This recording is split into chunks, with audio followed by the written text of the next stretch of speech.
Hey everyone, welcome back to the channel. Today we're diving into Kali Linux, the go-to for ethical hackers. Just installed Kali? Wondering what to do with all these tools? I'll show you step by step how to use some common tools.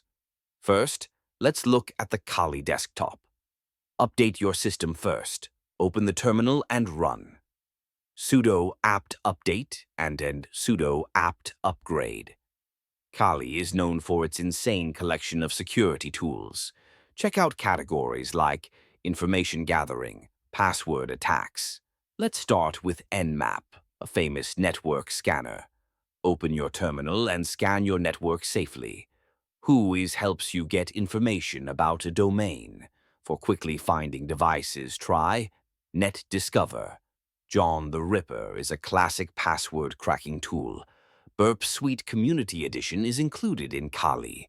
Kali comes with AirCrack NG for wireless network auditing. Autopsy is great for forensic analysis. Besides hacking tools, Kali has everyday Linux utilities. And there you go. Those are some basics you can do on Kali.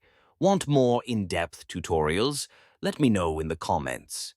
Don't forget to like, subscribe, and hit that bell for more.